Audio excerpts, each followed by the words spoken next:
Have you ever felt a silence so loud it drowns out everything else? A quiet that isn't peaceful, but heavy, thick with unspoken words and feelings you can't quite name. It's a strange kind of armor. This silence, we retreat into it, hoping to protect ourselves. But sometimes, it becomes a cage. We learn to build these walls early on. Maybe as a child, you realize that showing your true feelings, your sadness, your anger, your fear only made things worse. Perhaps you were told to be strong, to stop crying, or your vulnerability was met with dismissal or even punishment. So you learned to tuck it all away, deep inside, where no one could see it. You became an expert at wearing a mask of indifference, a placid expression that betrayed none of the turmoil within.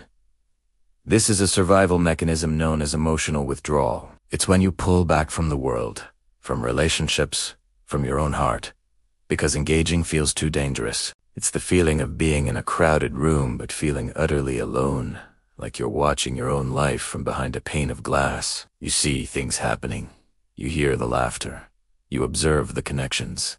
But you can't quite touch any of it. You're a spectator in your own existence. The body keeps the score. Even when our minds try to forget, our bodies remember the pain.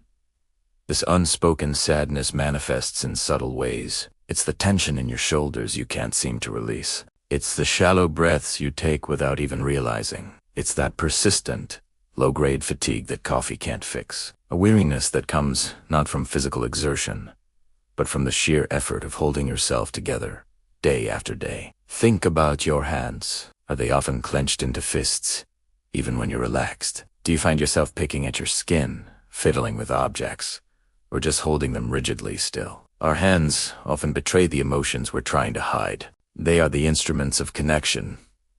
They hold, they touch, they comfort. But when we're in a state of emotional withdrawal, they become still, guarded, afraid to reach out.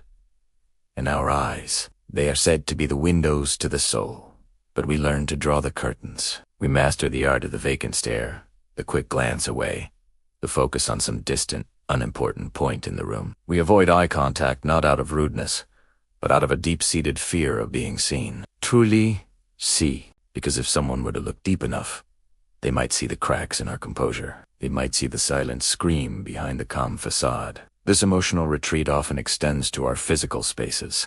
We might find comfort in empty rooms, in the quiet solitude of our own home. The world outside feels too loud, too demanding, too chaotic. The gentle hum of a refrigerator, the soft rustle of curtains in a breeze, the rhythmic drumming of rain against the window, these become our companions. They ask for nothing. They expect nothing. In the quiet, there is a semblance of control. We can't control the storm inside, but we can control the silence around us. This withdrawal can be a lonely road. Relationships become strained. Friends and family might feel pushed away, confused by the sudden distance. They might say things like, "You're so quiet lately," or "Is everything okay?" And you'll likely respond with a simple, "I'm fine, just tired." It's easier than trying to explain a pain that has no words, a sadness that has no clear source. How do you explain that you feel like a ghost haunting your own life? How do you put words to the feeling of being disconnected from the very core of who you are? Over time, this emotional numbness can feel like a permanent state. The highs aren't as high, but the lows aren't as devastatingly low either. You exist in a kind of muted, grayscale world. It feels safer, more manageable, but the cost is immense. In protecting ourselves from pain, we inadvertently block out joy, connection, and the vibrant colors of a life fully lived. We trade authenticity for safety, and in doing so, we lose a part of ourselves. The world outside mirrors our inner state. The blurred city lights at night, seen through a rainy car window, feel like a perfect reflection of our own unfocused, indistinct emotions. The long, empty road stretching into the darkness symbolizes the isolating journey we feel we're on. We see our own loneliness reflected in a single empty bench in a park or a deserted street late at night. The world becomes a canvas for our inner landscape of quiet desolation. It's a strange paradox. We crave connection. We yearn to be understood.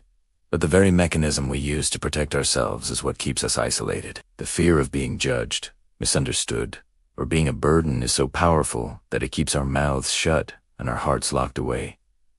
We tell ourselves it's better this way. No one gets hurt.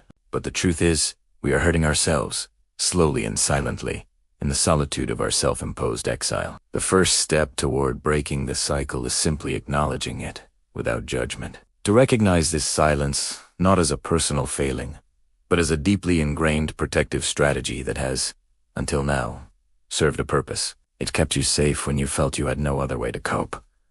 It was a shield, but shields are heavy, and carrying them for a lifetime is exhausting. Healing isn't about forcing yourself to suddenly open up and share your deepest secrets. It's a much gentler process. It starts with small acts of reconnection. First, with yourself. It's about allowing yourself to feel, even just for a moment, instead of pushing away the sadness.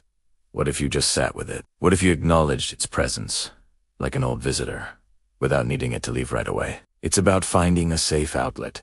For some, that might be journaling, pouring out all the unspoken words onto a page where no one else has to see them. For others, it might be through art, music, or movement, expressing the inexpressible through color, sound, or the motion of your body. It's about finding a language for your pain that doesn't require words. Slowly, gently, you can begin to let the light back in. It might start with a small gesture, like holding someone's gaze for a second longer than usual, or sharing a minor vulnerability with a trusted friend, just to see what happens. You might be surprised to find that instead of judgment, you are met with compassion and understanding. You might discover that you are not as alone in your feelings as you thought.